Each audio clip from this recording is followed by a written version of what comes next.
अस्सलामुअलैकुम my ji family, कैसे हैं आप सब। मैं बिल्कुल ठीक हूँ अल्हम्दुलिल्लाह, अल्लाह का शुक्र है, मैं खैरियत से हूँ। आप सब कैसे हैं? Welcome to my YouTube channel. आज का जो व्लॉग है वो मैंने दोपहर के टाइम शूट किया था और मैं यहाँ पर हूँ किचन में खाना बनाने की तैयारी कर रही हूँ। और थोड़ा सा आज चेंज रेसिपी जो है मैं आप लोग के साथ शेयर करूँगी, जो कि है मूली की भुजिया। और उसके साथ साथ मैं इसके अंदर शामिल करूँगी मूली के पत्ते भी। उसको भी मैंने अच्छी तरीके से वॉश कर लिया था और उसको काट रही थी मैं। और साथ ही साथ आज के टॉपिक पे भी मैं बात करूँगी और रेसिपी भी आप लोग देख लीजिएगा कि मैं किस तरह से मूली के पत्तों के साथ मूली को पकाती हूँ। बहुत ही ज़बरदस्त ये सिंपल सी तरकारी बनती है। आप लोग ज़रूर रेसिपी को भी ट्राई कीजिएगा। आज का व्लॉग जो है, आज का टॉपिक है वो मेरा ये है कि पेरेंटिंग टिप्स मैं आप लोग को दूंगी टीनेज डॉटर के लिए। टीन एज होती है 13 से लेके 19 तक। 13, 14, 15, 16, 17, 18 और 19, ये जो उम्र होती है लड़कियों की, कि उसमें क्या टिप्स हैं बच्चों के साथ फ्रेंडली रहने की और बच्चों को एतमाद में लेने की और बच्चों के साथ बहुत ही खुशगवार माहौल क्रिएट करने की, घर के अंदर और घर से बाहर भी। आप लोग के साथ में शेयर करूंगी 6 पॉइंट्स आज आप लोग के साथ में शेयर करूंगी। जरूर इस जो है व्लॉग को आप गौर से सुनिएगा। सबसे पहली चीज जो ये है वो है कि आप अपनी बेटी के अंदर एतमाद पैदा करें। जो टीनेज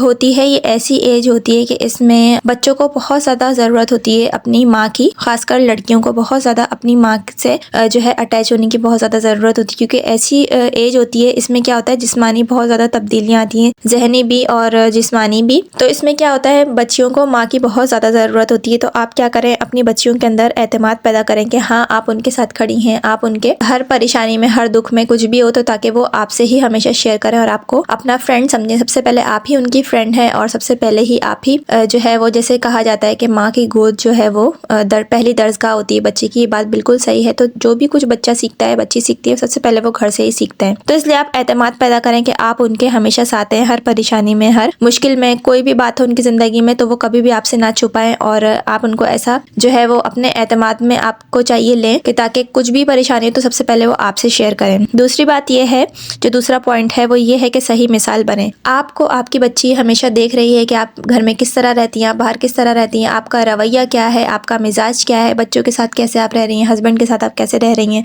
और बाकी जितने भी रिश्तेदार हैं उनके साथ आप किस तरह से आप जो है सबको ट्रीट कर रही हैं, घर में वालिदैन को।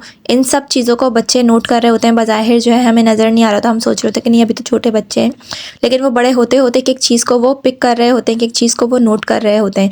तो जब टीनेज आती है बच्चियों की तो उसमें जो है बच्चियाँ ख़ास तौर पर आप ऐसा रोल मॉडल जो है बने, आप उनके लिए आप ऐसा रोल प्ले करेंगे, वो आपको रोल मॉडल समझें अपना, कि आप की तरह वो बनने की कोशिश करें। आपकी शख्सियत का असर उनके ऊपर बहुत ही गहरा हो और आप जैसा वो बनने की कोशिश करें। तो इससे क्या होगा, आपको सबसे पहले अपने आप पे तवज्जो देनी होगी कि आप जो चाहती हैं कि मेरी बेटी ऐसे बने, तो आप वही सारे जो पॉइंट्स आप उसके बारे में सोचती हैं, वही सारी चीज़ें आप पहले अपने अंदर लाएँ। तो इससे क्या होगा, आपकी बच्ची खुद ब खुद आप जैसे बनने की कोशिश करेगी। आप जिस तरह बनेंगी उसी तरह आपकी बच्ची आपकी शख्सियत जो है वो अपनाएगी।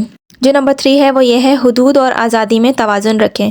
अक्सर घरों में मैंने देखा है बच्चों पे बेइंतहा बेजा फजूल में भी पाबंदियाँ लगा रहे होते हैं। और अक्सर घर में मैंने ये देखा है कि बच्चे जो है वो बेलगाम छोड़े हुए होते हैं, वो कुछ भी कर रहे हैं, माँ बाप को पता ही नहीं होता कि हमारे बच्चे क्या किस वक्त क्या काम कर रहे हैं। तो इसलिए ना बहुत ज़्यादा आज़ादी दें, ना ही बेइंतहा बिला वजह की आप पाबंदियाँ लगाएं। हाँ, जहाँ पाबंदी लगाना बेहतर लग रहा है, मुनासिब लग रहा है, वहाँ आप अपने बच्चों पे पाबंदी लगाएं। और जहाँ पर ज़्यादा बहुत ज़्यादा आज़ादी नहीं दें और इतना भी नहीं कि आपको बिल्कुल भी पता ना हो कि आपकी बेटी कहाँ जा रही है, कहाँ आ रही है, किसके साथ बात कर रही है, किसके साथ मिल बैठ रही है, किससे जो है वो कांटेक्ट है, कितनी किस किस दोस्तों से। आपको ये पता होना चाहिए कि उसकी दोस्तें कितनी हैं, कौन है, वो कहाँ रहती हैं। आपको अपनी बेटी के बारे में सब कुछ पता होना चाहिए। जो नंबर 4 है वो ये है, तालीम और मशागिल में तवज्जो देना। अपनी बेटी की सबसे पहले आप तालीम और तरबियत पे बेइंतहा आप फोकस करें, उसको जो है वो इनकरेज करें कि हाँ तुम्हें आला तालीम हासिल करनी है। और अगर आपके पास वसाइल की कमी है तो कोशिश करें कि जितना आप तालीम उसको दे सकते हैं अपनी हैसियत के हिसाब से, उतना आप उसको तालीम दिलवाएं। क्योंकि तालीम जो है वो ऐसा जेवर है कि जो कि बज़ाहिर नज़र नहीं आ रहा होता है, मगर इंसान के अंदर वो एक ऐसा जेवर होता है, उसके पास होता है, उसके जहन में इतनी जो उसकी तख्लीकी सलाहियतें होती है वो ऐसा उभर के सामने आती हैं। और उसको कभी भी वो ज़िंदगी में परेशानियाँ जब फेस करता है तो उसके पास डिग्री या सर्टिफिकेट कुछ भी होता है तो उसकी बेस पे वो अपने आप को जो है वो स्टेबल कर सकता है। इस महंगाई के दौर में वो अपने आप को संभाल सकता है परेशानी के दौर में। तो क्या होता है कि तालीम जितनी आपकी हैसियत है उतनी आप कोशिश करें कि अपनी बच्ची को आप तालीम दें, ताकि कल कला को खुदा ना खास्ता अगर उसके साथ क्योंकि देखें बुराई जो है वो कभी भी बता के नहीं आती, बुरा वक्त कभी भी बता के नहीं आता। तो पहले से आप अपनी बच्ची को इतना आप हुनर दे दें या तालीम दे दें कि अगर खुदा न खास्ता अल्लाह ना करे कभी भी उस पर कुछ बुरा वक्त आए तो अपने आप को वो संभाल सके और परेशानी के वक्त में वो बगैर किसी के सहारे के अपने पाँव पे खुद खड़ी हो सके, अपनी परेशानियों को वो खुद ही कम कर सके। तालीम और तरबियत में आप उसको तवज्जो दिलाएं ख़ास, और उसके जो को करिकुलर एक्टिविटीज़ होती हैं तालीम के साथ साथ, जैसे खेलकूद वगैरह, उसमें भी अगर वो पार्टिसिपेट करना चाहती तो आप उसमें भी उसको पार्टिसिपेट वगैरह करवाएं स्कूल कॉलेजेस वगैरह में। और उसके साथ साथ जितनी भी एक्टिविटीज़ हैं उसके साथ साथ चलें, उसके साथ साथ रहें, ताकि उसको इस बात का एहसास हो कि हाँ मेरी मदर जो है वो हमेशा मेरे साथ रहती हैं, मेरा हर चीज़ में ख्याल रखती है, उनको मेरा बहुत एहसास। जो नंबर 5 है वो ये है जिस्मानी और जज्बाती सेहत का ख्याल रखना। क्योंकि जो टीन एज है वो ऐसी है क्योंकि इसमें जिस्म में बहुत ज़्यादा तब्दीलियाँ आती हैं, साथ ही साथ उसके जो है वो मेंटली और फिजिकली दोनों तरफ से बहुत ज़्यादा चेंजेस आ रही होती हैं बॉडी में, और मेंटली भी बहुत ज़्यादा चेंज हो रही होती है लड़कियाँ। तो इससे क्या होता है कि आप उसकी सेहत का ख्याल रखें कि हाँ इस उम्र में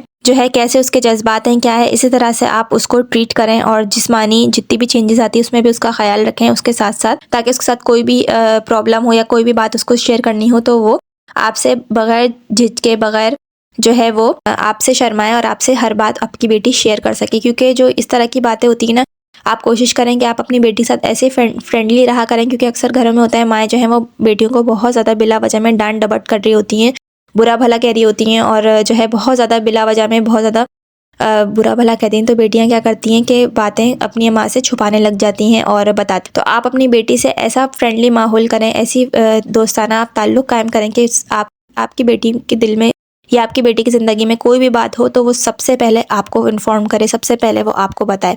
तो कोशिश करें कि आप जो है वो उसके साथ साथ बिल्कुल रहें और वो हर अपनी प्रॉब्लम सबसे पहले आपसे शेयर।